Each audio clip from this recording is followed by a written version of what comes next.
Bakristo bavukanyi bakunzi ba Radio Maria Burundi, ijwi ry'Imana iwacu, ijwi ry'Imana iwanyu, muragahorana amahoro y'umukama wacu Yezu Kristo, urukundo rwa Mana Data n'ingabirano ya mutima mweranda. Turi kuwa kane itarike 13 Myandagaro umwaka w'ibihumbi 2026 mu gihe gisanzwe c'umwaka w'amasabamana ugaburikana kabiri mu ndwi y'amasabamana ya 19. Tuzirikane ijambo ry'umukama. Igisomwa ca mbere tugisanga mu gitabo c'umuhanuzi Ezekiel kigabane ca 12 kuva ku murongo wa mbere gushika ku wa 12. Izaburi yo kwakira iryo jambo ry'Imana ni ya 77. Inkuru nziza tuyisanga mu nkuru nziza nyeranda yanditse Matayo kigabane ca 18 kuva ku murongo wa 21 gushika ku kigabane ca 19 umurongo wa mbere. Muri kumwe na Patiri Didier Ndayikeza, umusaseredoti wa Diocese Bururi, ndangurira ubutumwa muri Paroisse Rumonge. Yaga Mukama, abana bawe tuguteze yompi. Ivyo dusoma mu gitabu c'umuhanuzi Ezekiel.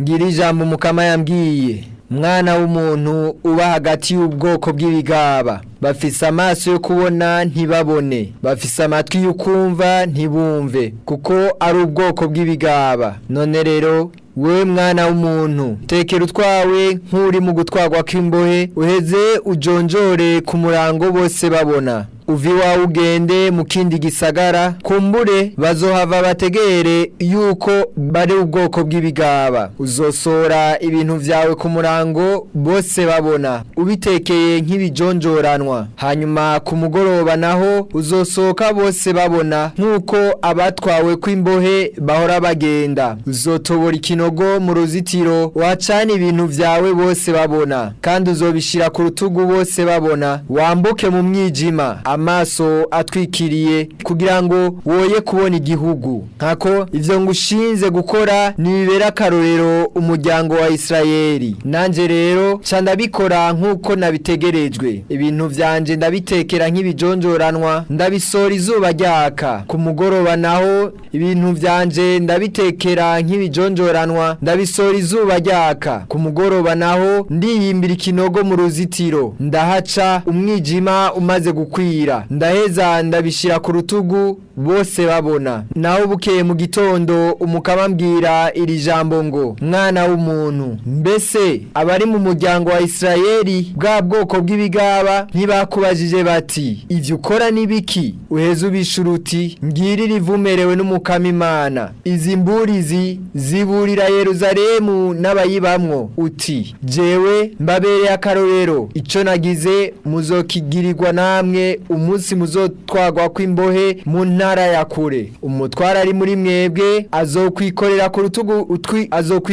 ku rutugu utwiwe bumaze kwira. Bazotobora uruzitiro ngo ashobore gusohoka, nawe azokwitwikira mu maso kugira ngo ntabone igihugu. Iryo ni ijambo ry'umukama.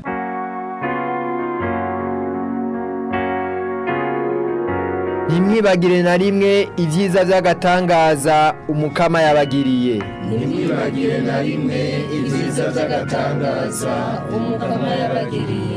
Basokuru bacu baracaca Imana rudasumbwa, bakanka gukurikiza amategeko yayo. Barazimagirika bahemuka nk'abase, bisubirako nk'umuheto ufoye nabi. Nimwibagire na rimwe ivyiza vy'agatangaza umukama yabagiriye. Ibigabiro vyabo vyatuma ashangashigwa, agasharikana n'ibigirwamana vyabo. Imana ibibonye yacigira ishavu, iravavanura na Isirayeli. Nimwibagire na rimwe ivyiza vy'agatangaza umukama yabagiriye. Igihugu cayo ikimarira ku nkota, ishavurira abasamuragwa bayo. Umuriro utongora abasore babo, abakobwa babo nabo ntibajanwa kwabigwa. Nimwibagire na rimwe ivyiza vy'agatangaza umukama yabagiriye.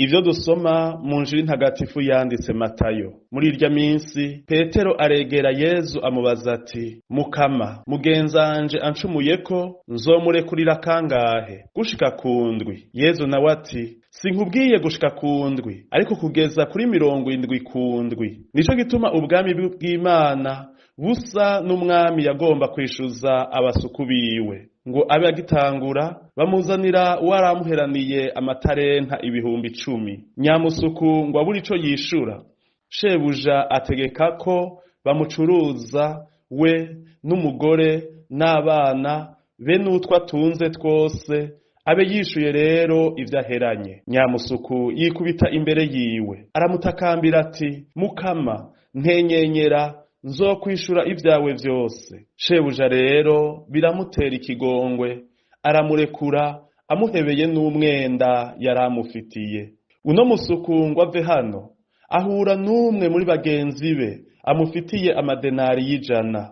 Acamugwa mu kanigo aramukamvya ati, ishura ivyo uheranye vyose. Uno nawe acaramupfukamira aramutakambira ati, ntenyenyera nzokwishura. Uwundi nawe aranka, mbere acaja kumushirisha mu ngoyi umwanya atarishura umwenda yariye. Bagenzi be ngo babibone birabababaza cane, baca baja kwiganira shebuja ivyabaye. Nawe acaramuhamagaza amubwira ati, wa musuku w'inkozi y'ikibi, umwenda wose warumfitiye nawukurekuriye kuko bantakambiye. None weho ntube wagirira imbabazi mugenzawe nkuko nanje nazikugiriye. Nishavu n'akantu shebuja amurekurira abantu biwe baramuhuragura umwanya atarishura umwenda wiwe wose. Uko niko na Data ahangamye mw'ijuru azobagira nimutarekurira abandi bimwe bishemeye. Yezu ahejeje kuvuga ivyo yashaka kuvuga, ava ibugarire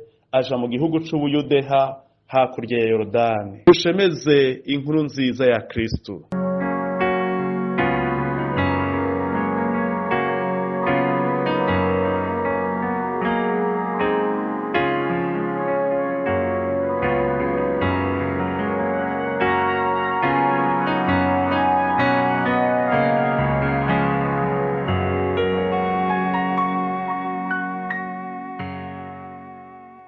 Bakristo bavukanyi bakunzi ba Radio Maria Burundi, muri iri jambo ry'Imana dusanga mu nkuru nziza ya Matayo kigabane ca 18, Yezu Kristo adushikiriza inyigisho yerekeye umuryango. Ni umuryango w'abigishwa biwe, umuryango w'ababaye abana b'Imana mw'ibatisimu, babaye igihugu c'Imana, umubiri wa Kristo n'ingoro ya mutima mweranda. Augustino Mweranda mu kuvuga uwo muryango agira ati, nitwikeze kandi dukengurukira Imana kuco twabaye. Ntituri aba Kristo gusa, mugabo Kristo wenyene. Nimutegere bavukanyi inema Imana yatuvotoreye uko ingana mu kutugabira Kristo wayo nk'umutwe wacu. Nimutangare kandi muhimbarwe, twarabaye Kristo kukaba nkako ko Kristo ari we mutwe, natwe tukaba ingingo ziwe. Umuntu yuzuye niwe na twebwe, Kristo yuzuye ni umutwe n'ingingo zawo. Ivyo bivuga iki? Umutwe n'ingingo zawo, ego Kristo na Eklezia. Abinjiye muri ubwo buzima bushasha bwa Kristo nabo bacika ibiremwa bishasha muri we, bakaba umunyu n'umuco w'isi. Matayo 5:13 gushika kuri 16.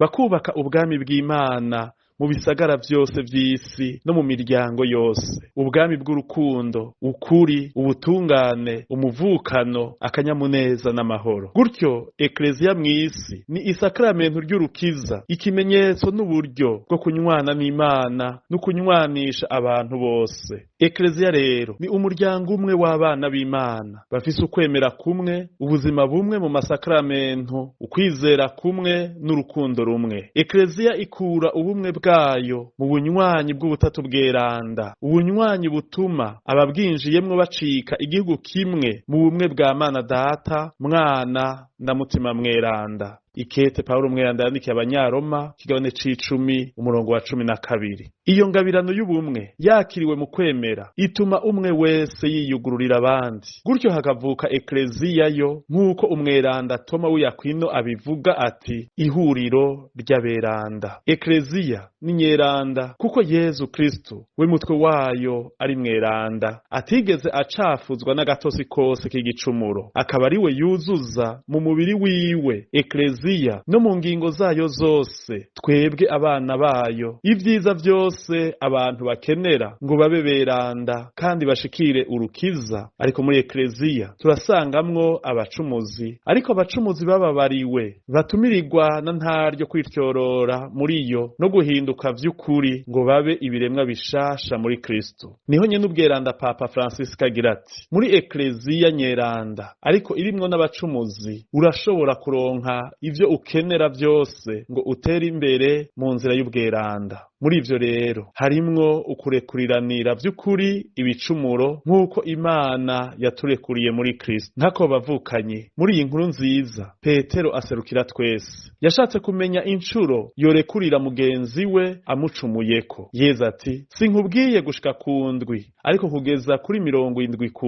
ndwi. Muri uyu mugani wa Yezu dusanga mu nkuru nziza ya Matayo gusa uratwereka ko ikigongwe twogirira abandi kidakwiye kugira imbibe canke urugero. Mu ntango igitigiri indwi cari gifise insiguro y'ubwinshi budasanzwe, mbere caramenyesha igikorwa cuzuye c'Imana. Ariko Yezu ararenzaho akavuga 70 ku ndwi kugira ngo yerekane ko ikigongwe gikwiye gutangwa atarugero. Matayo kandi akoresha uyu mugani kugira yerekane uruhara rwa Petero nk'umuyobozi wa ekleziya, gutyo akerekana ko ikigongwe cuzuye ari kamere ya ekleziya nyeranda, cane cane mu migenderanire hagati y'abana bayo twebwe aba Kristo. Uyu muntu yagiriwe ikigongwe n'umwami akamuhebera n'umwenda wose yaramufitiye kandi atashobora no kwishura kubera wari mwinshi cane, ariko we ntiyihanganire mugenzi we ku mwenda mukeya cane yaramufitiye. Birerekana ko atategereye imbabazi yaronse uko zingana. Uwo mugani ukatwereka ko imbabazi yari yaronse yategerezwa nawe kuzigirira mugenzi we. Aha Yezu akatwigisha ko dutegerezwa kugiriranira imbabazi bimwe bishemeye kugira natwe dushobore kwakira imbabazi z'Imana. Uko niko na Data ahangamye mw'ijuru azobagira nimutarekurira abandi bimwe bishemeye. Aradusaba kandi ko twokwama twitwararika gusaba Dawe wa twese uwo mutima w'imbabazi udutuma twakira natwe imbabazi z'Imana. Uturekurire ibicumuro vyacu kuko natwe turekuriye abatugiriye nabi. Matayo ikigabane ca 6 umurongo wa 12. Nuko rero bavukanye ukugira imbabazi biri hejuru y'amategeko yose n'inkuka zose, bituma dusa n'Imana kuko tugenzwa na mutima wayo. Abarongowe na mutima w'Imana bose nibo bana b'Imana.